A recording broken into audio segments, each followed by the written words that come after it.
Assalamualaikum warahmatullahi wabarakatuh. Kami dari kelompok 1 kelas A akan mempresentasikan PowerPoint kami yang berjudul Analisis Dampak Penggunaan Pupuk dan Pestisida terhadap Penurunan Kualitas Air dan Tanah serta Strategi Pengelolaan Berkelanjutan untuk Mendukung Kelestarian Lingkungan Pertanian.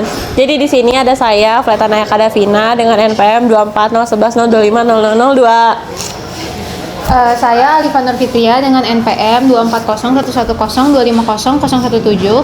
Saya Gemando Ramadan Putra dengan NPM 2401102500034. Nama saya Evi Nurlizari Hadi dengan NPM 2401110250020. Saya Midayna Alina dengan NPM 2401110250044. Saya Sadalia dengan NPM 2400102500046. Jadi latar belakang dari kegiatan ini adalah air merupakan komponen abiotik yang sangat penting bagi kehidupan manusia. Namun, penggunaan pupuk kimia dan pestisida yang berlebihan dapat mencemari lingkungan, di mana residu dari bahan kimia tersebut dapat mencemari air dan juga tanah yang dimana terdapat mikroorganisme yang mendukung keberlangsungannya dan kesuburan dari tanah tersebut. Kemudian, kondisi tersebut menunjukkan perlunya adanya penerapan dalam pengelolaan pertanian yang lebih berkelanjutan. Melalui penggunaan pupuk dan pestisida yang secara bijak dapat mengurangi dan tetap menjaga tanah dan keberlangsungan hidup dari air maupun tanah. Oke, pada topik ini kita membahas dampak penggunaan pupuk kimia dan pestisida yang berlebihan dalam kegiatan pertanian.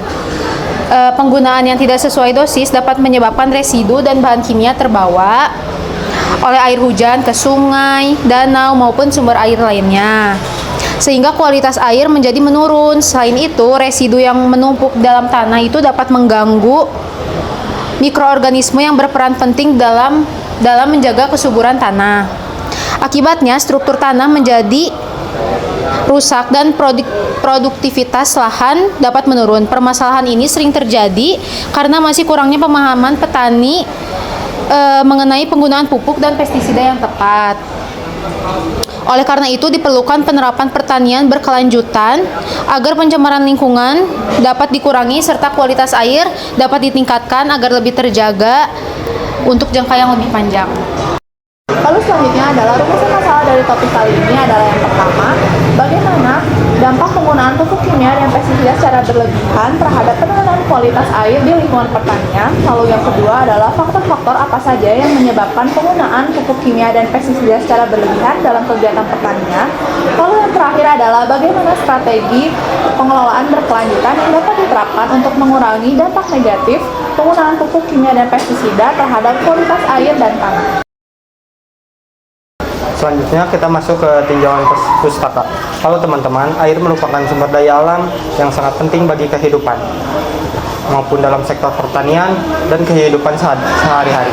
Air membantu pertumbuhan tanaman serta menjaga keseimbangan ekosistem. Namun, penggunaan pupuk dan pestisida secara berlebihan dapat mencemari air dan tanah sehingga merusak lingkungan. Oleh karena itu, kita perlu menerapkan pupuk dan pestisida secara bijak, memanfaatkan pupuk organik, dan menerapkan teknologi pertanian keberlanjutan. Dengan begitu, produktivitas pertanian tetap terjaga dan lingkungan tetap lestari. Terima kasih. Selanjutnya, saya akan menjelaskan gagasan yang diangkat. Penggunaan pupuk dan pestisida secara berlebihan dapat menurunkan kualitas air, merusak ekosistem, dan mengurangi kesuburan tanah. Penyebabnya adalah keinginan meningkatkan hasil panen, kurangnya pengetahuan, serta keterbatasan teknologi ramah lingkungan. Solusinya adalah menerapkan pertanian berkelanjutan, menggunakan dosis sesuai anjuran, memanfaatkan pupuk organik, dan menerapkan pengendalian hama terpadu. Tujuannya agar kualitas air dan tanah tetap terjaga, serta produksi pertanian dapat berjalan dalam jangka panjang. Selanjutnya akan melanjutkan oleh teman saya. Berdasarkan pembahasan yang telah dipaparkan, dapat disimpulkan bahwa penggunaan pupuk dan pestisida secara berlebihan dapat menimbulkan berbagai dampak negatif terhadap lingkungan, seperti pencemaran air dan tanah, terganggunya ekosistem, dan menurunnya kesuburan tanah. Oleh karena itu, diperlukan penerapan pertanian berkelanjutan untuk menjaga produktivitas pertanian sekaligus kelestarian lingkungan. Adapun rekomendasi yang dapat dilakukan yaitu menggunakan pupuk pestisida sesuai kebutuhan, menerapkan pupuk organik, dan pengendalian hama terpadu PHT, serta meningkatkan edukasi kepada petani mengenai praktik pertanian yang ramah lingkungan. Sekian dari pemaparan kami. Maaf bila ada salah kata atau kehilafan dari kami. Wassalamualaikum warahmatullahi wabarakatuh.